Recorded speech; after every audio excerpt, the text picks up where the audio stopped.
बाबा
अच्छा बाबूजी, आज इस बहुजन बिरहा म्यूजिक यूट्यूब चैनल पर सभी बहुजनवासी मूल निवासी भारत के सभी श्रोता समाज को एक स्वर में सादर जय भीम नमो बुद्धाय करते हुए एक दर्दनाक हादसा उत्तर प्रदेश जिला मिर्जापुर चुनार रेलवे स्टेशन पर दर्दनाक ये मंजर देखने को मिला 5 नवंबर 2025 दिन बुधवार को लगभग 9:30 बजे की घटना। देव दीपावली जे के लोग कहेला कार्तिक पूर्णिमा पर ये मंजर जो देखा गया दिल दहल गया बाबू। ऐसा होना नहीं चाहिए, क्योंकि बार बार बताया जाता है अपने महापुरुषों द्वारा कि ये देश गौतम बुद्ध का है, ये देश बाबा साहब अम्बेडकर का है। अंधविश्वास से पर्दा उठाना पड़ेगा हमें। लेकिन गंगा में नहाए के अपन मुक्ति बनावे खातिर कितना लोग अपने परिवार के भी बलि दे देते हुआ। आज वही गंगा माई में नहाए खातिर के मिर्जापुर से, इलाहाबाद से, सोनभद्र से कुछ लोग चलन है कि प्रयागराज चौपन राली पैसेंजर ट्रेनिया सोनभद्र मिर्जापुर के रहल निसावरिया।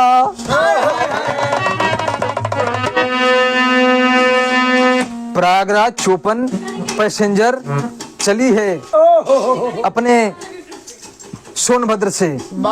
जब चलल त मिर्जापुर सोनभद्र के लोग एम बैठल बड़ा प्लेटफार्म 4 नंबर पर रुकल जब गड़िया 9:30 बजे वाली रहल निपारिया। गलती का भइल यात्री लोगन से। इतना गजब का करिश्मा हुआ कि उल्टा साइड से 4 नंबर पे जाके प्लेटफार्म पर गाड़ी लगती है और लोग उतरते हैं। 3 नंबर पर जाने के लिए कुछ लोगों को बनारस जाना था, तो बनारस जाने के लिए 3 नंबर पर प्लेटफार्म पर जाते हैं, लेकिन उल्टा साइड उतर करके ओवर ब्रिज से नहीं जाते हैं, नीचे से ही चले जाते हैं पटरी पर से होकर के। तो उल्टा साइड उतरे कुछ यात्री वही बखतिया हो 3 नंबर पर जाए खातिर कैलन तैयारिया। तले चक्के में आई गईली कालिका एक्सप्रेस ट्रेनिया। तब 8 लोगवन का छिटैलिन सारिया। लगभग 6 से 8 लोगन का मीडिया के द्वारा पता चला कहीं पर 6 मिल रहा है, कहीं पे 8 मिल रहा है। दर्दनाक हादसा हुआ, उसमें 8 लोगों की दर्दनाक मौत हो गई और शरीर की इतने चिथड़े हुए कि गिनना मुश्किल हो गया। ए बाबू, जिसमें कि लड़कियां थी, महिलाएं ज्यादातर थी, पुरुष तो कम थे। आज हमारे देश में अंधविश्वास से जकड़ी हुई है, अगर वो कोई है तो हमारी नारी समाज है। यही अंधविश्वास में ज्यादा हैं। अब यही लोग उस शिकार होती है इस घटना की। तो सोनभद्र के केकराही से राजेश यादव जी का एक बयान मिलल। कहलन कि हमरे घर से 5 लोग गई रहलन साहब, और हमार माता जी रहलिन, बुजुर्ग रहलिन माता जी हमार, वो एक्सीडेंट में मारल गईलिन। बाकी के परिवार के 4 लोग वापस आ गेलन। इहे कहत हुआ राजेश यादव। अब कहत कहत अखिया सावन भादो को धार बन गिल, रोवे लगला। और रोवे लगला तो एगो गीत बदल गिल बाबू।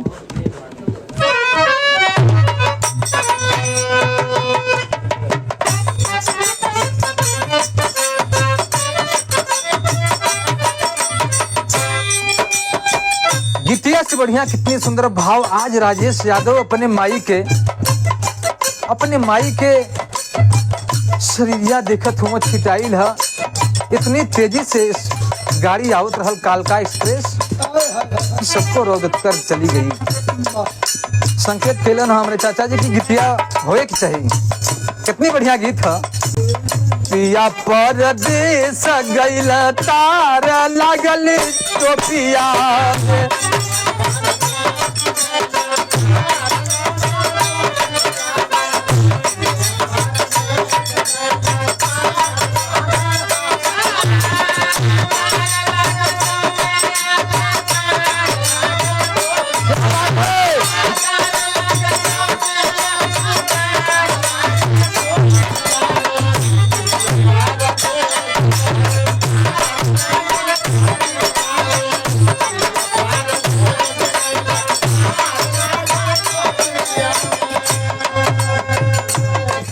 सोनभद्र के केकराही के रहने वाले राजेश यादव अपने बयान के देत मीडिया के सामने। राजेश यादव कहत हुआ, काहे आधा जलावे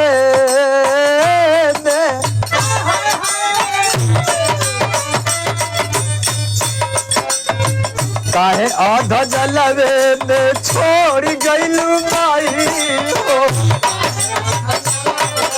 छोड़ गइलू माई हो।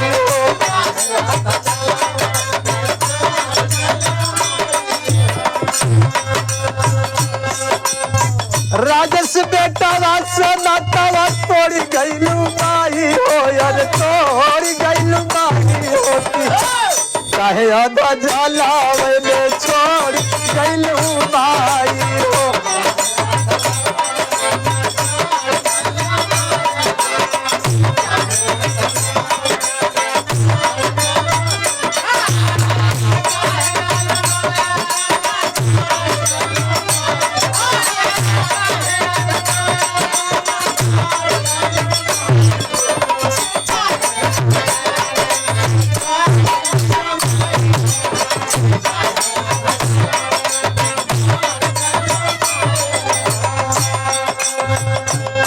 माई आज जमने बिटवा के पाल पोस के इतनी बड़ कर गेलू हमार माई। ये माई के साया जब केहू के शरीर से जब उठ जाला, माई बताओ जला कि माई अमृत के धार केहू कितनों पियाई है भैया एगो माई बिना। अब कैसे करे जवा जुड़ाई है भैया एगो माई बिना। आज वही माई से बेटवा सवाल करत था, माई ये दुनिया में ना बा।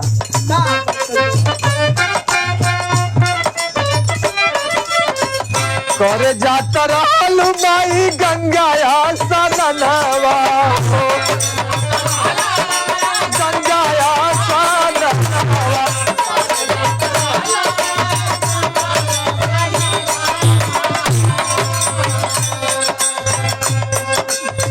काहे ना बचवली गंगा ना कैलू ना नावा,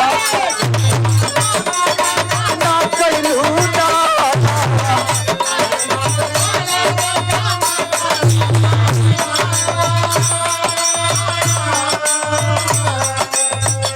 सब कर जियरवा हलकोर गइलू माई हो हलकोर गइलू माई काहे आधा जलावे छोड़ गइलू माई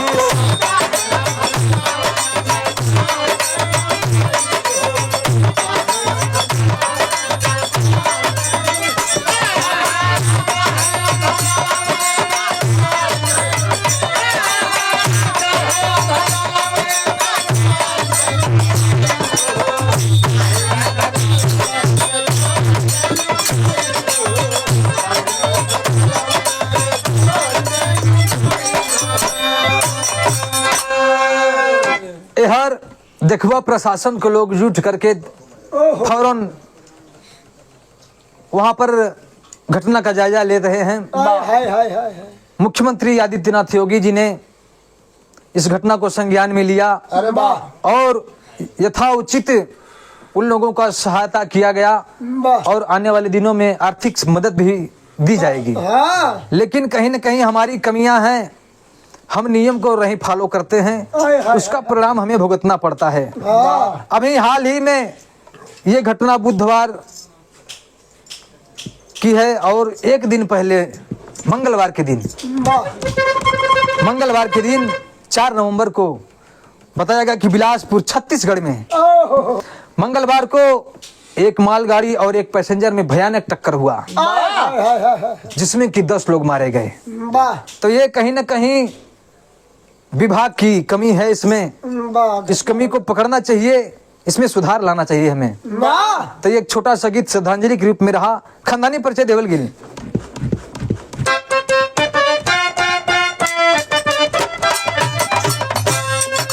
मंजर के दर्शावल गई आसी मोहाल नाचना तरहाली लसिया नाचना तरहाल लसी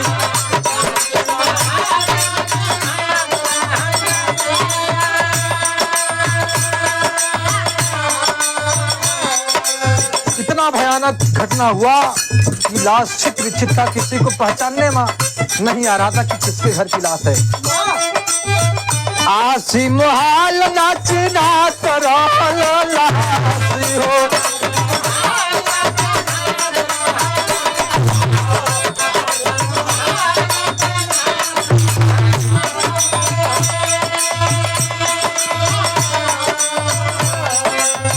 काल बनी जात बाटे अंधा भी साथी हो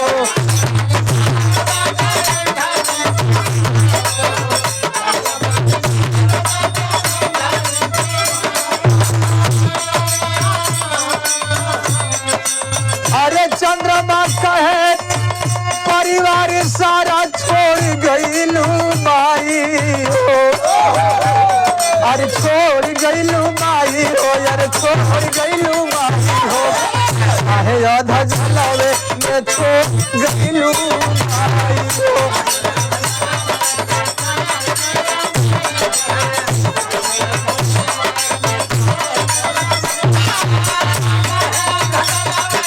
छोड़ गईलू माई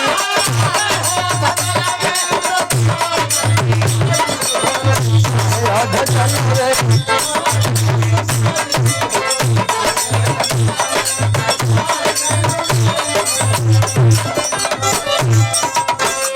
सदर जय भीम नमो बुद्धाय।